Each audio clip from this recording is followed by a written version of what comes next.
Hello, everybody, and welcome to Taking Control, the ADHD podcast on Rash Pixel FM. I'm Pete Wright, and I'm here with Nikki Kinzer. Hello, everyone. Hello, Pete. Hello, Nikki. A happy, fine, happy day to you. That's right. You too. This is a big day. We have been talking about ADHD in the workplace for many moons now. I think, what is that, a month and a half? At least.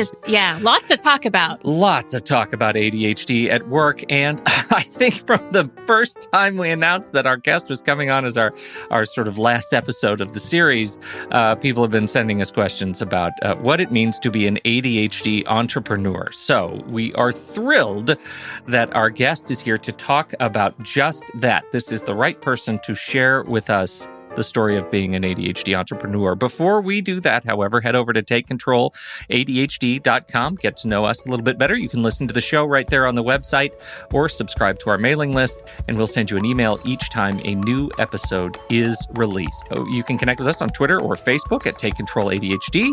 If you've ever found that this show has connected with you, has helped you live your life with ADHD in a new and wonderful way, we appreciate you visiting patreon.com/the ADHD podcast and supporting the show directly. This is listener-supported podcasting. For a few bucks a month, you can join a tier that would allow you to watch these podcasts as we are recording live, to ask questions directly to our guests during the live show, to take part in the community in a much more robust way. But mostly, it allows you to just sleep well at night, knowing that you are helping to grow the show, helping to allow us to do more things like offering complete transcripts for every single episode going forward. That is a listener-supported project. So thank you to those who are members already, and thank you to those who are considering joining the tribe at patreon.com/the ADHD podcast.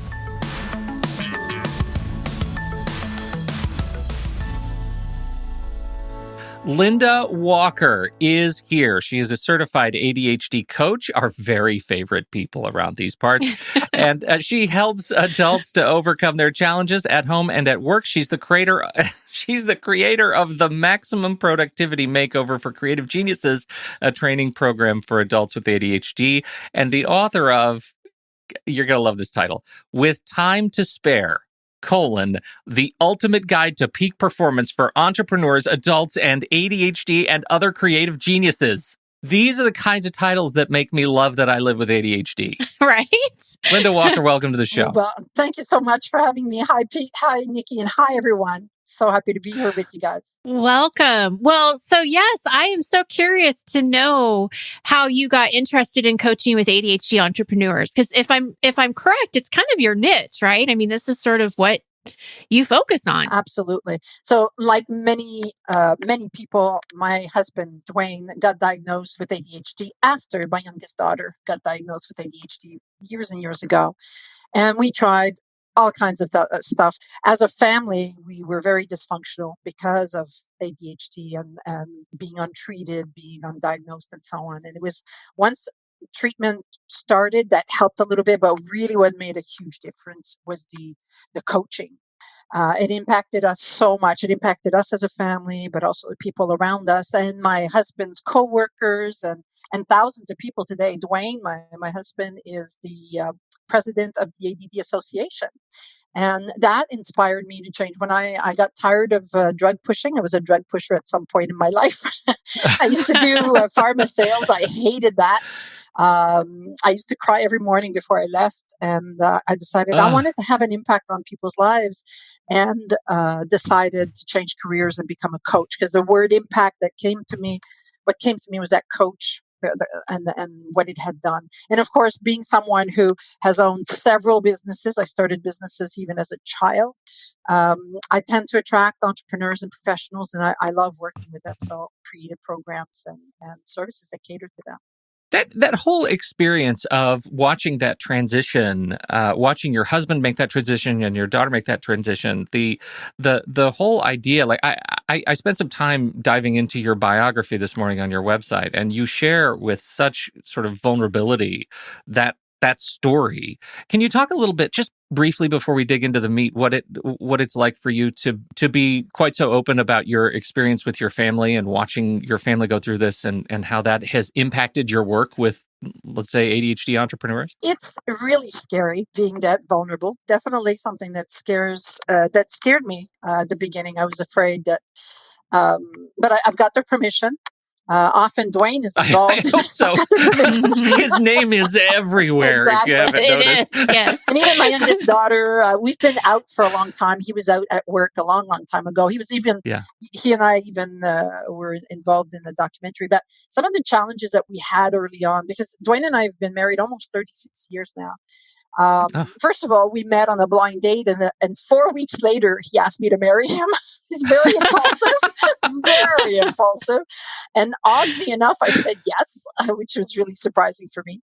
But after the kids started coming, that's when things started falling apart. We struggled with, I would ask him to do something. He'd say, yeah.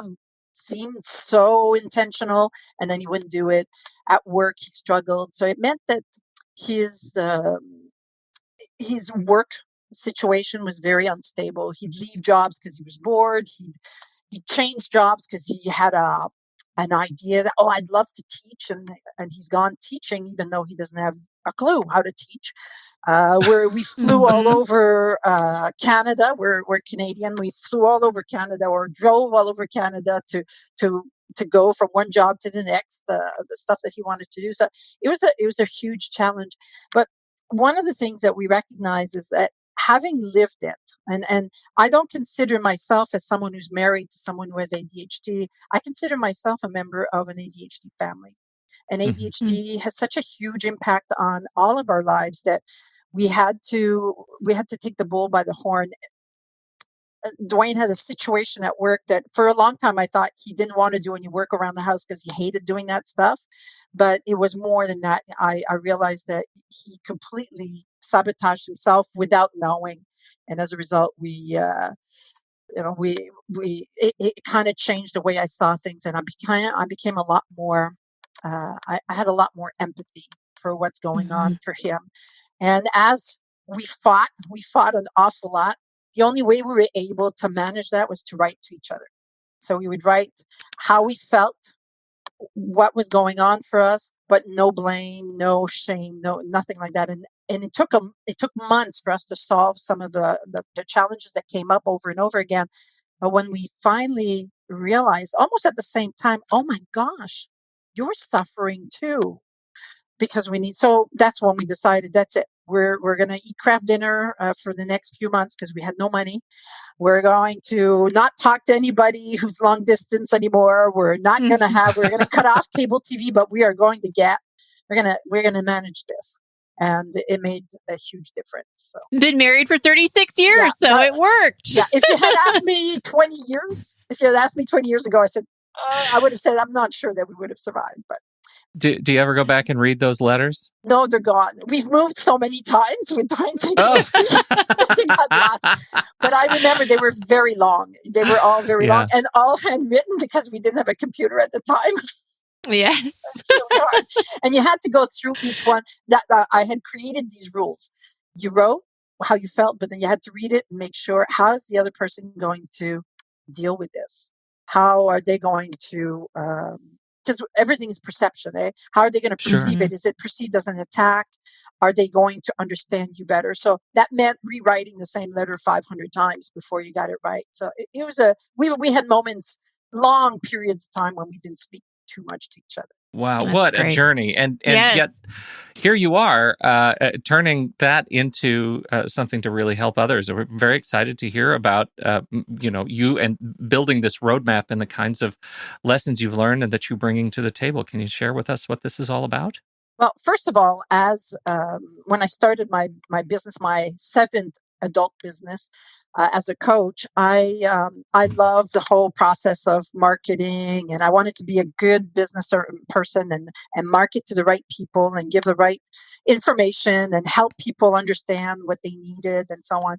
And so I was around a lot of entrepreneurs, and I go to conferences for online entrepreneurs, for example, or conferences just for entrepreneurs in general. And I'd tell them what I was doing, who I was, and what kind of people I worked with.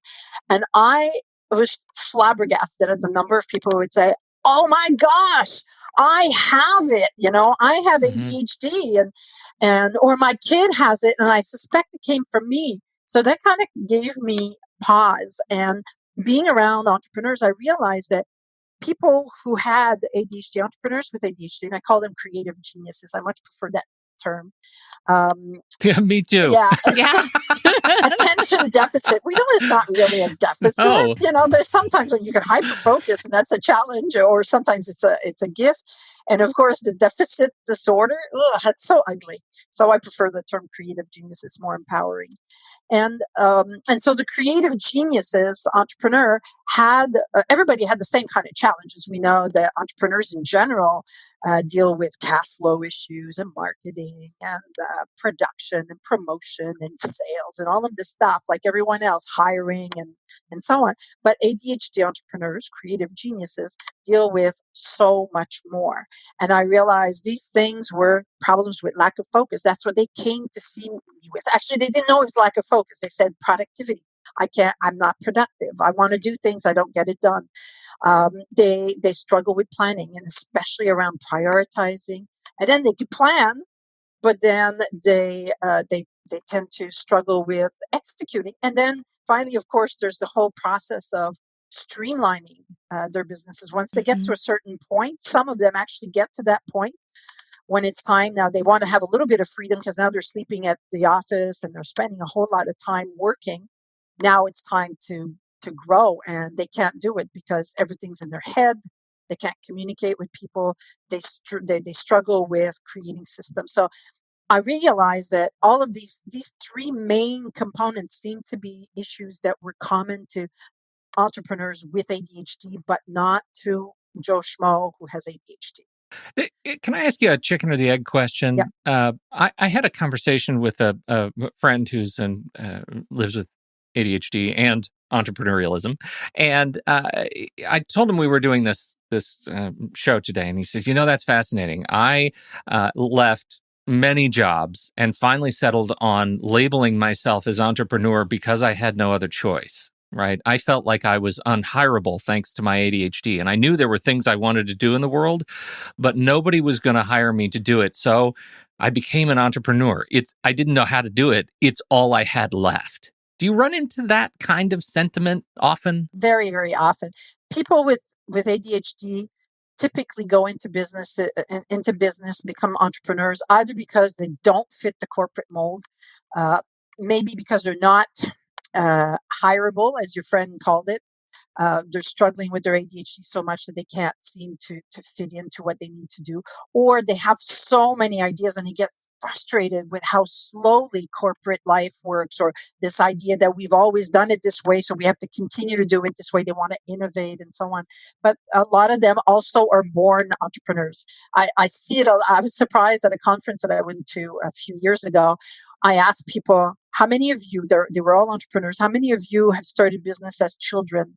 And 3/4 of the room had their hands up. And the businesses they got involved in were shocking. Some people grew gerbils to sell to pet stores, and they had all of these amazing businesses. It was surprising, So I think it comes into those three different categories. Sometimes it just can't make it into the regular world. And as an entrepreneur, the really cool thing is that once you get to a certain point, you can start delegating your weaknesses. Yeah, right. And hopefully you're right. choosing right. You're choosing a business that you're passionate with.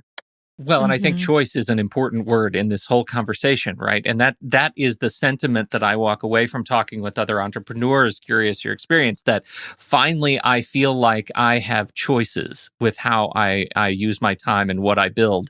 When I was working for somebody, I was unsuccessful because I felt like I was trapped. I had no choice. Absolutely. And that's a major challenge. They're told what to do day in and day out. It gets boring after a while when you're always doing. Right. And of course, if they're not treated, if they're struggling with their ADHD at work, they're working so many more hours than most of the people at work. And they're usually doing it, hidden. They hide the fact Mhm. that they're struggling. They work longer hours. They're there till the cleaners close the office doors. They take work at home. They work in the weekends just to try to catch up.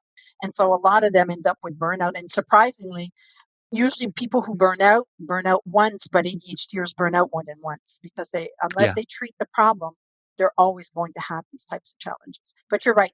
Choice is a huge thing. Every job has good stuff that you love to do, hopefully, and stuff that you don't like to do, but you're stuck having to do both, no matter what. Mhm. Well, and going back to focus, we had several questions around focus because there is this fear of procrastination and I'm not going to do what needs to get done because it's not shiny enough, So I'm curious, what is this first part? I mean, I'm sure you're going to go through each one, but the focus, like how can you what would you say to somebody who is fearing that they can even be an entrepreneur because they know that their focus is all over the place? Yeah. So one thing that I think most ADHDers are not necessarily aware of is that depending on how they treat their brain, um, they can focus very well, and they actually have certain patterns of energy throughout their day, of mental energy. So a lot of entrepreneurs, or actually a lot of ADHDers, tell me, "Oh, I hyper focus when I do this at a certain time in the day," and this particular thing is usually something that interests them or that requires a fair bit of mental energy. So you have these three different types of, I call them, there's three of them, there may be more of them, but there's three that I focus on. There's a genius zone when you can focus really well. And these periods, there's one or two in a day, come in every day at exactly around the same time. I'll say exactly the same time, depending on how well you protect your brain. There's the kinetic zone. The ADHDers at some point get to the point where their brains are constantly churning new ideas. They feel like they have to move. They're more likely to multitask. And then there's a recharge zone when they're so white, and all of us get white. But the difference between the genius zone and the recharge zone for most people is like this, but for ADHDers it's like this. And if you force yourself during this period of great fatigue, often after lunch right now, for example, here in Montreal, Mm-hmm. you don't focus as well. So as a result, if you're trying to do a task that requires a lot of focus at a time when you can't, because you don't recognize your own energy patterns, you are going to struggle. You're going to try to do that task and you're going to try to force yourself, and it's not going to work, and you're going to end up moving on to something else without even realizing, and you procrastinate, and then you feel bad about it.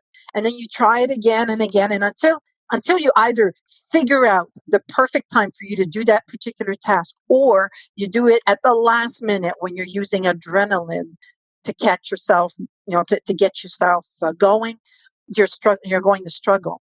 So part of the process of this focus is to first identify your energy patterns, your particular energy patterns, because they're different for each person. How do you do that? Do you have any exercises or sort of a protocol to help people like tune into their zones? I find, and I think some of the questions indicate that often we're just out of touch enough, sort of from a sensate perspective, that we don't even know, like, what is this? Is this when I should be working? Maybe it's the old saw, right? As soon as you think about going to sleep, you can't go to sleep. So if I'm thinking, oh gosh, should I be working? And I'll never get anything done because I'll just spin on that. I see a lot of clients too that feel that I should be working from 8 to 5, or I should be doing this. And they're not giving themselves the freedom to work in the evening if that's best for them. Yeah. Absolutely. And I've had clients who actually own stores that they open at specific times in the day, specifically as a result of that. And if clients want to see them at other times, they have to call and make an appointment because they don't normally open the store during the hours when they can't. So I think that's one of the major flexibility that comes with owning your own business. But so there are a number of exercises I actually put together on a yearly basis. I stopped for 2 years because I was exhausted. And I'm starting again in March, early March. I'm going to be giving a 3-part workshop exactly on this. It's a free workshop that people can sign Oh, up okay. for. Oh, good. Great. But there are a number of exercises that we do in the Focus to Freedom program, which is that first layer that we worked on. And one of them is to determine, okay, what are some of the indicators? Because there are certain things that you're probably doing when you're not working that indicate when are you better focused. The other thing is to determine what is a task that requires a fair bit of focus, and try it at different times of the day and see what happens if you make sure that everything else is taken care of. So, for example, if I have to make sure that I don't get disturbed during that period of time, so I'll try to focus on a particular, let's say, writing or reading something really complex or analyzing data that requires mental energy for a long period of time. And when you try that at different times of the day, the only time you're going to be able to do it with any length of time, for any length of time, is during that period when you can focus. So we start by first determining what are your genius zones, and then we start poking in and looking at the recharge zones, because they're the next one that's easier to find. But you cannot focus on tasks that require a lot of focus when you're in kinetic or recharge. So as soon as you can't focus, that's it. Fascinating. Okay, so I feel like I interrupted you with that question. You were talking about the roadmap, and we got sidetracked on zones. Where do you want to pick up? As I got to know more and more entrepreneurs, and as I said, as I mentioned, I've been coaching since 2004. So I've met all of my, a ton. Well, I won't say a ton. I don't know how much they weigh, but certainly a large number of ADHDers, and realize that they struggle with these 3 pieces, especially.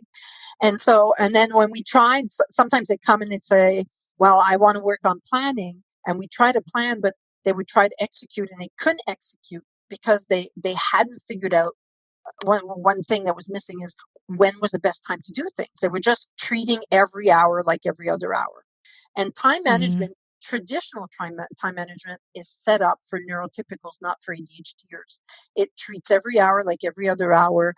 You have all of these really strange rules that don't work for ADHD, and so understanding that planning is something that you need to do, but only after you've learned to focus, is one thing that's in that roadmap. The roadmap has a specific way of moving.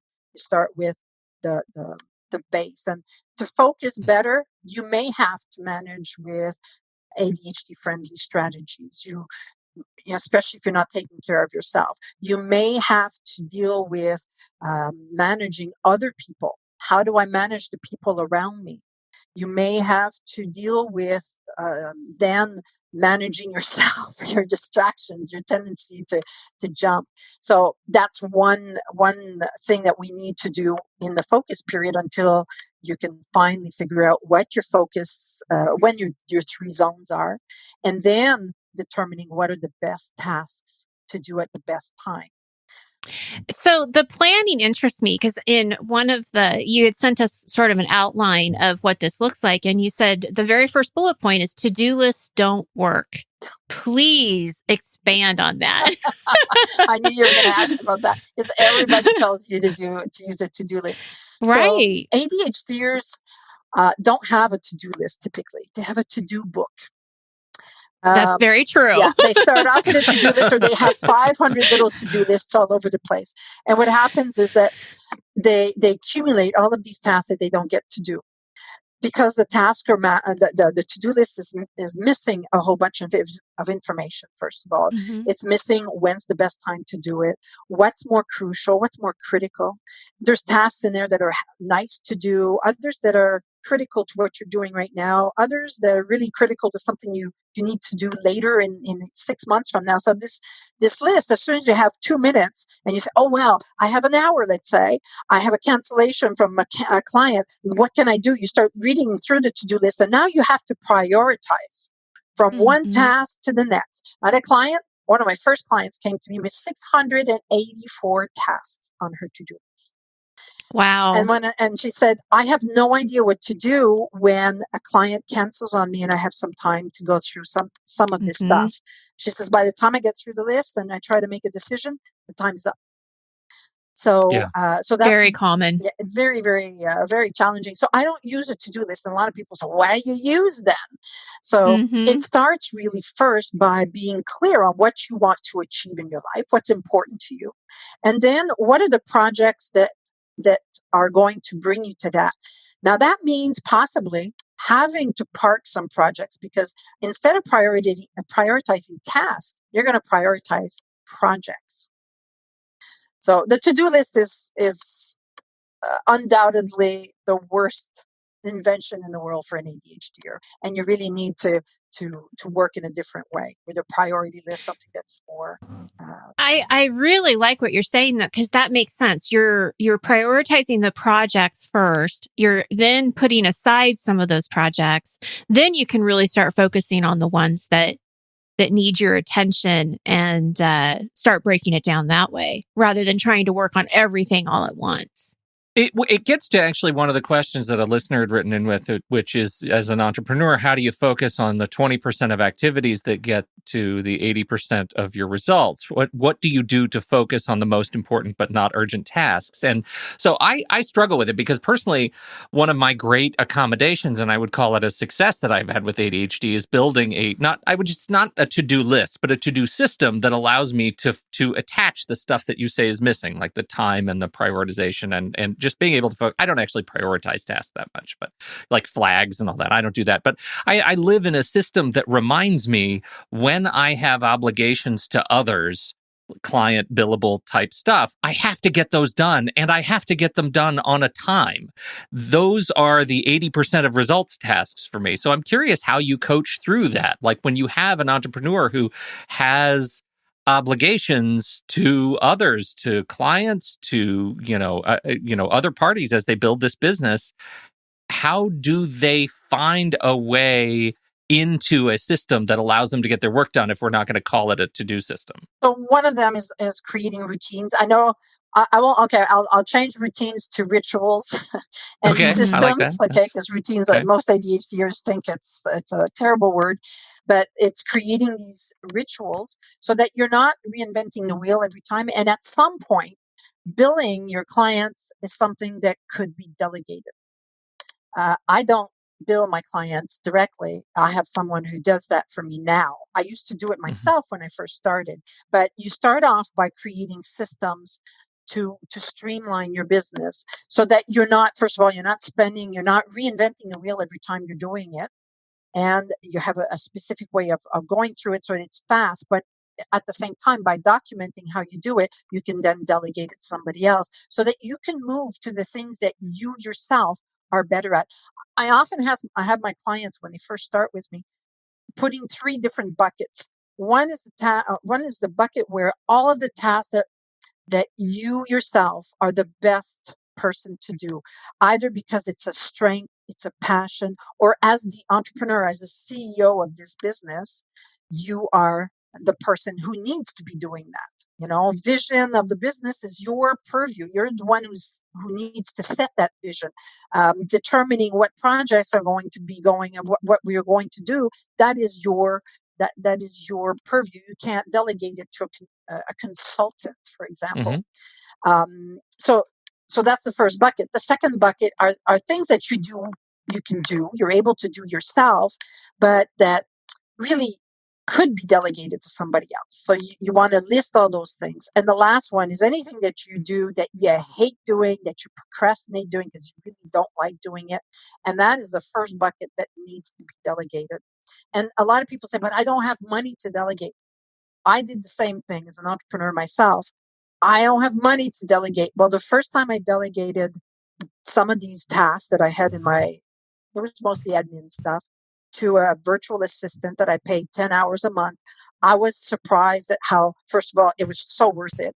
The money was so worth it because it liberated me to actually do other stuff. And it wasn't just 10 hours that I liberated, because she's a lot better at doing some of these things than I am, number one. So it might take her half the time or a quarter of the time.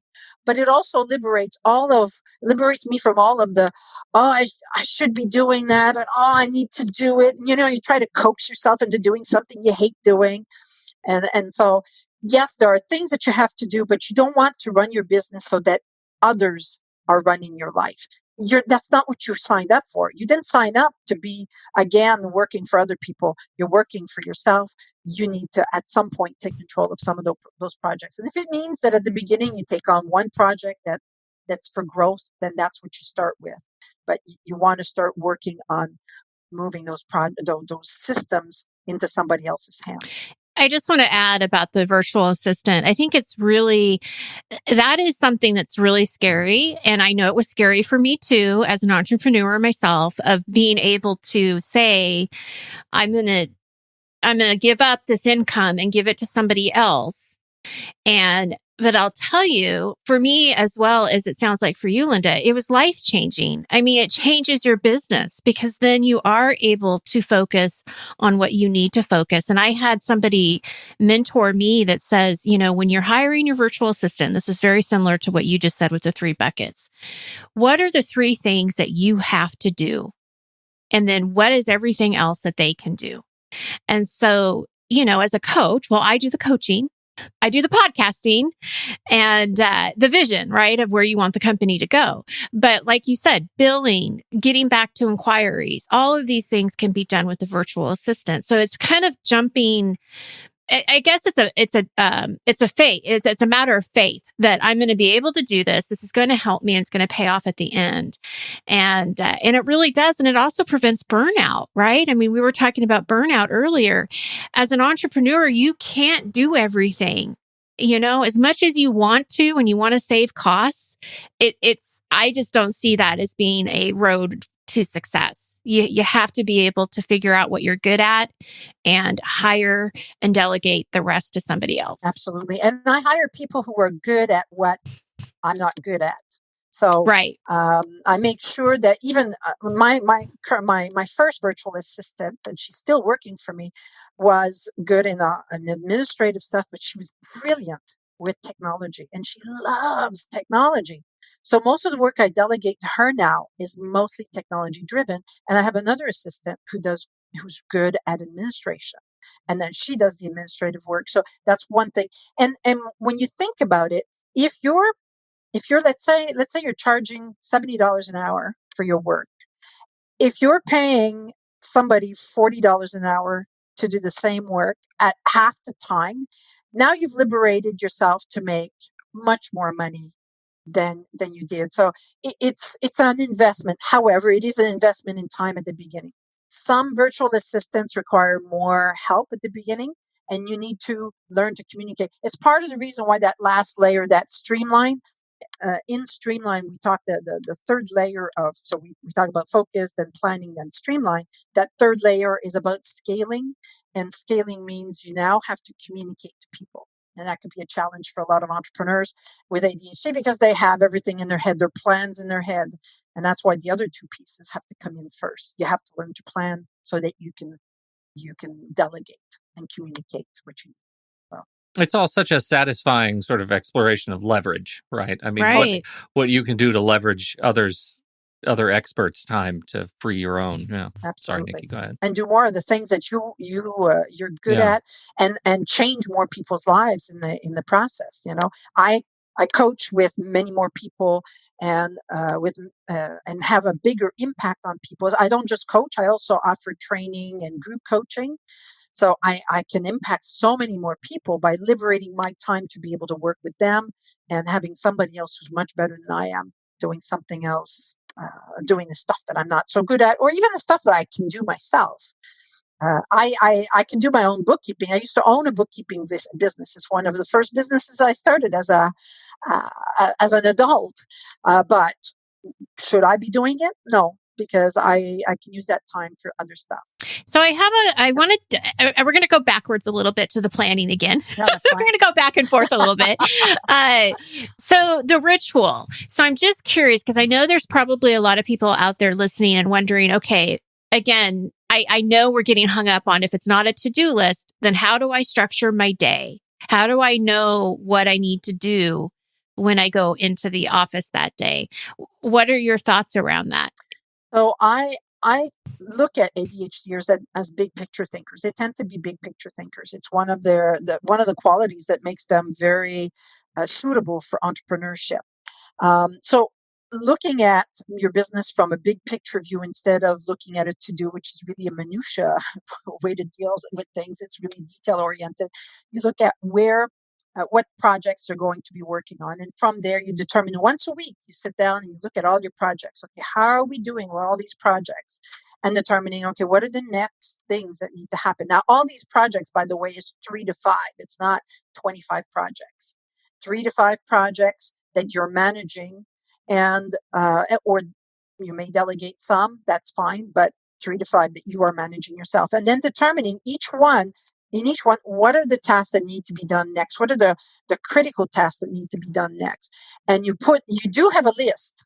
I call it a priority list, but it's a weekly list.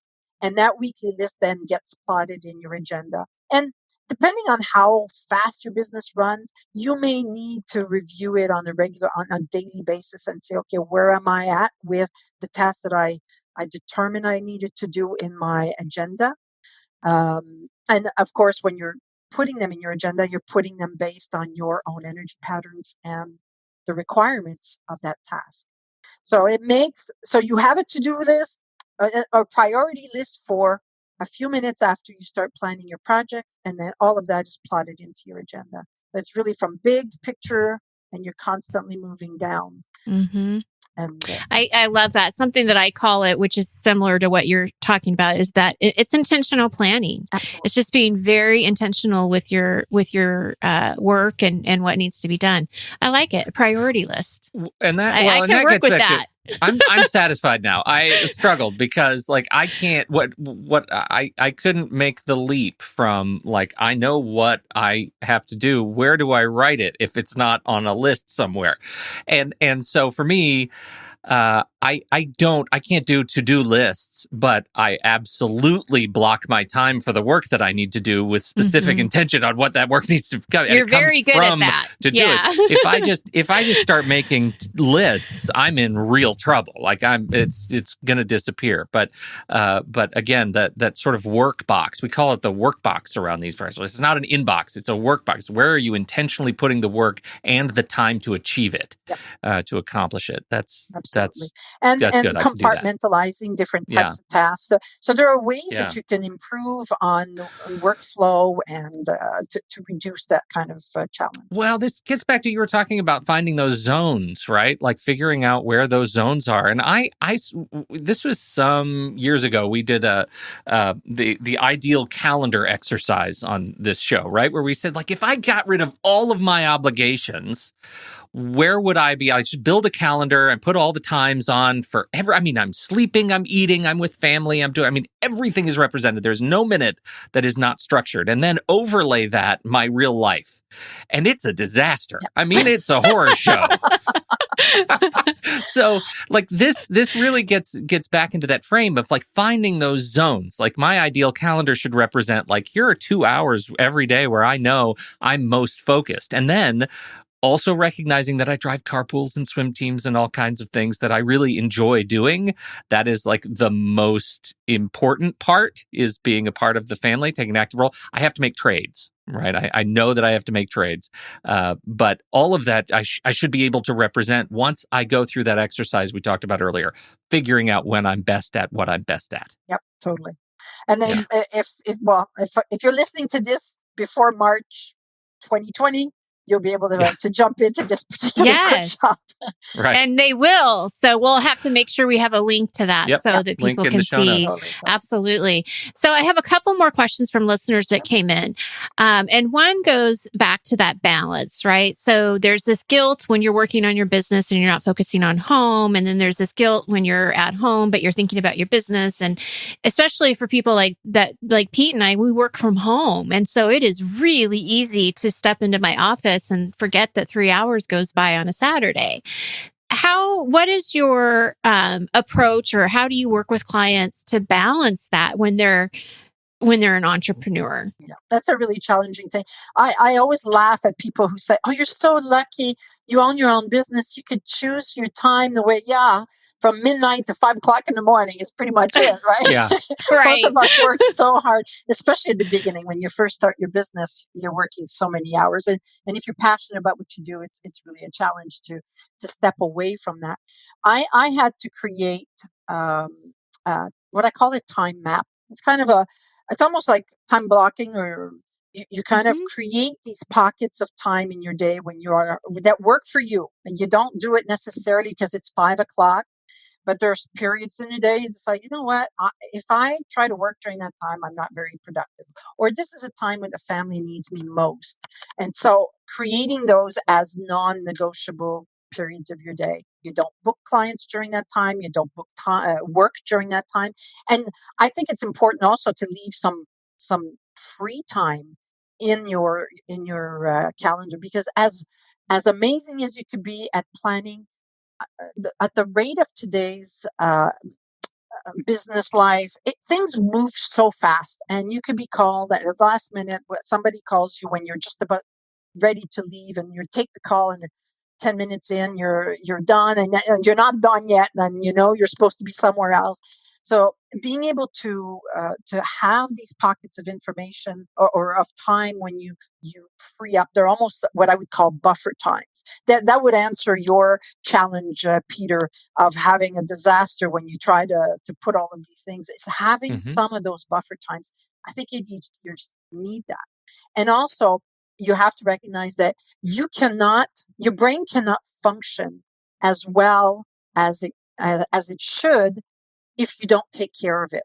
And taking care of Mm. it means enough sleep. It means exercise. It means eating well and being around people that cherish you, and feeling good about your life. It also means having time when you decompress. We all need that. And unfortunately, entrepreneurs don't. That's where they cut when things get so crazy. So you need Right, to learn right. to say no more often, I think. That's Mm-hmm. a really Setting challenging those thing. boundaries. Yeah. Yeah. There's another side to this. If we just take that very coin and turn it over, um, about not just like planning the work and figuring out when to focus and be productive, but how to, let's say, meter one's enthusiasm, and be able to see projects through to the end. We're getting reports of people who say, how do I not, I get very excited up front and I burn real bright, and then I get bored and I'm done and I move on to something else. But if this is now we're talking about our livelihoods as an entrepreneur. Now it's not just like, oh, it's a project I never finished at work, but I was able to sweep into the drawer and move on to something else, and everybody's fine. It's fine. Don't worry about me. I'm fine. How do you keep from getting so bored? Yeah, it's a big challenge. So one thing is, first of all, when you are trying to embark, or you're thinking of embarking in a particular project, there's a term that I found that's a really cool way of managing, the tendency for entrepreneurs to get exuberant about a particular idea. It's called WOOP. It's an acronym for wish. What's your wish? What's the outcome that you're looking for? So you have to be clear on why you Yeah. want it, and what it's going to be like when you get there. So you need to be dreaming that. That's a good thing. And I think entrepreneurs with ADHD don't usually struggle so much with that. They struggle with the next piece, which is the obstacles. There are things, you are somewhere here and you need to move over there at point B. And there's going to be a whole bunch of hurdles along the way. What are those hurdles, and what do you need to do to make it happen? So that's the second O, and then the P is planning for those things. So that's one thing that's missing. The other thing is recognizing that there are some tasks that are going to be challenging, and maybe you need to redesign your tasks, those types of tasks, Hmm. so that you make them more interesting.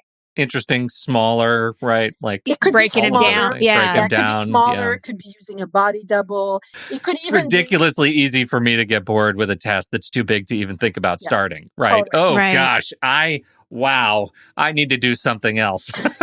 Sure. Absolutely. So in those And cases, if you break it down into a smaller piece and you use a chronometer, a timer, Yeah. you time yourself 30 minutes. I'm going to get it done in 30 minutes. And then you go, you will focus, you get it done. Yeah.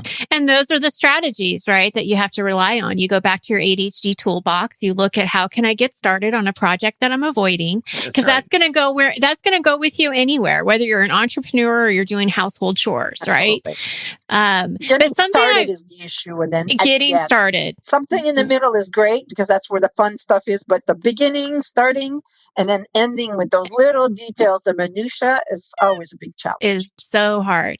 But one thing I really want to emphasize is the why. And I think this is really important for entrepreneurs who aren't really sure yet where they want to take a business and they're still sort of swirling on different ideas.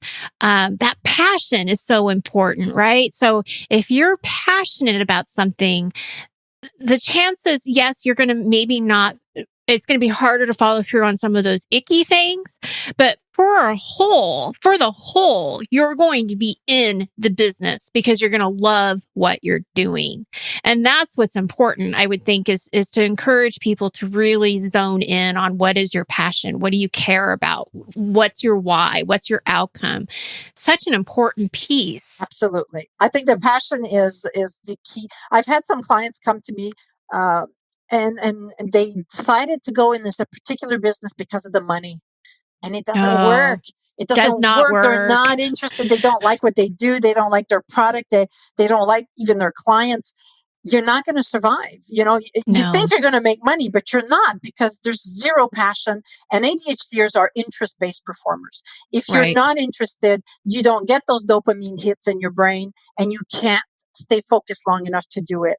And you're going to lose your clients anyway. I mean, you're going to lose your business. Right. Yeah. Totally. So the passion is really important, and constantly keeping the why in front of you, because if you've got a big project, it's going to take a while before you get there. You need to break it into smaller milestones and celebrate each milestone. Another challenge that ADHDers struggle with, they don't celebrate, and you need to, because you need those dopamine hits. Right.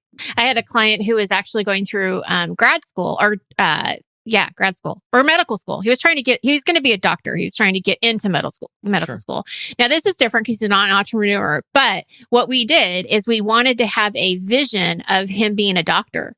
So he photoshopped his little face in like a doctor's, like a stock photo of a doctor. And then he bought the little, what is it? I can't.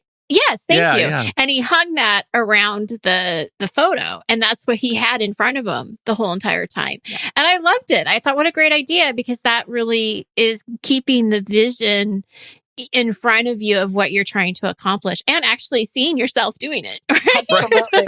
and that's an important thing. I think the keeping it in front of you. I often have my clients do a collage, like they assemble pictures of what life will be like, because it's not just all of exactly what you've got. I saw that in the back there. It's not just about the business. I think productivity is more than just the business. If you're doing well at work and you're doing bad at home because you're not pulling your weight, you're not doing, things are not good for you. Your life is not great. If you are losing credibility in your social life, it's not great either. So, or in your financial life. So you need to have that big why. You need to be able to focus on all the things that are important to you. We are human beings and not human doings. And I think as entrepreneurs, one of the major things that we need to do is work on ourselves. Because there's all those limiting beliefs that keep on coming in, that stop us from moving forward. And ADHDers, with their portfolio of failures and challenges in the past and reprimands, often have a huge amount of limiting beliefs, and they need to constantly work on that. So journaling is a really important piece of it. Mm-hmm. Success journal if you need to. Mm-hmm. And I love the gratitude journal. It's such an interesting, just as an observation, it's just such an interesting thing when I hear the limiting beliefs that entrepreneurs in my sphere tend to have. They are all about the work itself, right? They're all about, I can't, the friend I mentioned earlier builds robots, like home assistant robots, like Roomba, but for other things.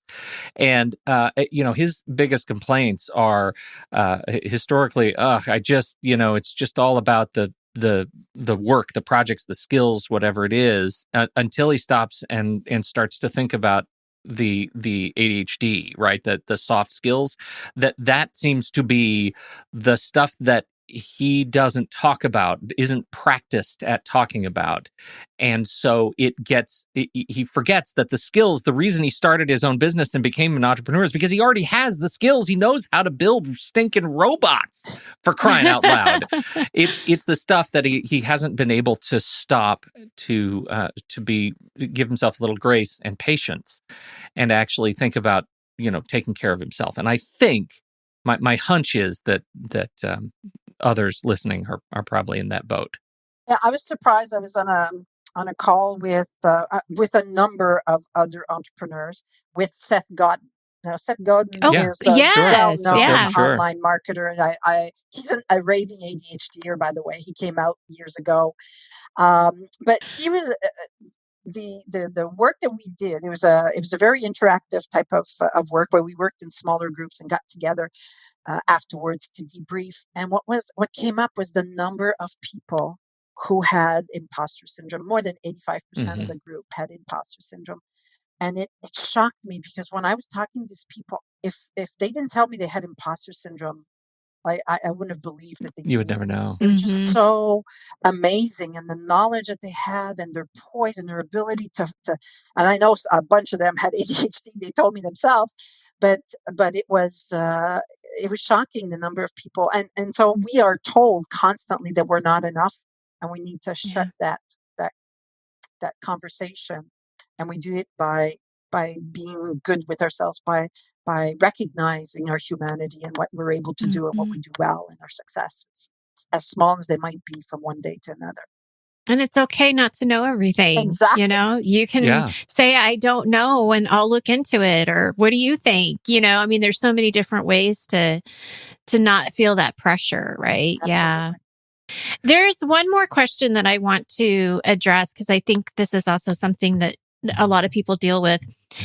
Transitioning from a full-time job to a business that you want to develop, right? So you're not ready to cut the ties of that full-time job because you need the income, but you don't want to stay there. What do you say about that? How do you make that transition when there is a risk? We can't pretend there isn't. Yeah, there's definitely a risk. And that's why 4 out of 5 businesses fail. They don't, not all businesses. But what we know is that people who try over and over again after a number of businesses start succeeding.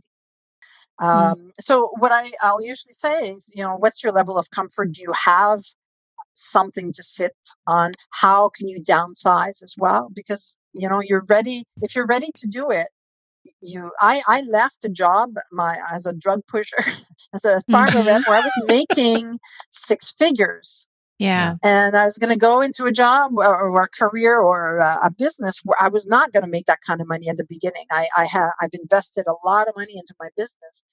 And so I had to be clear on that. And I ended up working full time, but making sure that I had certain times in the week I didn't have. My hobby was working on that business and being intentional. And because I had so little time to do it, oh my gosh, I got so much done during those periods of time because I knew my time was so limited. And if I didn't use that time well, I was going to squander my business opportunity and I wasn't going to make it. So I think you might need to wait before you can make the full leap. Is there any way, for example, at work to negotiate and have work 4 days instead of 5? Right. So there's a number of things that you can do, but it's not easy. It's definitely, you're going to work hard, and entrepreneurs have never been known to be lazy or That's right. they work really, really hard, and like I said, from midnight to 5 o'clock in the morning, that's all the time that you've got free. Right. I gotta add, I just feel like there is an experience. What you have to look forward to after everything that Linda just said, what you have to look forward to is there will be a moment when you're working hard and you'll look up from whatever it is you're doing and you'll say, oh my God, I have a business and it's working. And I remember when that happened to me. I remember when I felt like I have enough clients to actually feed the family and not be desperate and not be terrified all the time. And there is nothing I would trade for that moment, to have that moment. That is so interesting, Pete, because I had that moment too. I remember driving in the car, listening to some music, some fun music. And I just remember sitting there thinking, I am really happy. Yeah. I'm just so happy with everything how everything's evolving. And yeah, it is. That's what you want. You want that moment. I would not trade that moment for anything either. Even I've been offered a whole bunch of jobs where I would make probably more than I am making right now. I've said no to every one of them because this is, once you become an entrepreneur and you're at it for a while, you don't want to go back. Oh, I'd be the worst employee for anybody ever. Oh, Are you I would kidding? be too. Please, God, don't hire me for to work at a business. I would be mad about asking for anything. I'm like, what do you mean I can't go pick up my kid? What? Are you kidding? Yeah, right? I'm going. No. I'm fired. No, I'm so surly. Yeah. I'm telling you, Linda Walker, you're amazing. I hope this is not the last time we can have you on this show. You've been just a delight. Thank you so much for your time. It was amazing being with you guys. I really, really enjoyed the conversation and love that. I love working with entrepreneurs. So I love the conversation that we've just had. Hopefully this has inspired people. Yes, inspire people. And we'll make sure that we have the link to your upcoming workshop. Yep. That's fantastic. Certainly Pete, what do else? That. Well, we've got a couple of more questions that we have that have come in through the live chat for folks who are watching this live. And if you were checking out our patreon.com/the ADHD podcast group, you know what? You'd be able to stick around after what I'm going to say next and hear those questions. Until then, all I can say is thank you, everybody, for downloading and listening to this show. We appreciate your time and your attention. On behalf of Nikki Kinzer and Linda Walker, I'm Pete Wright. We'll catch you next week right here on Taking Control, the ADHD podcast.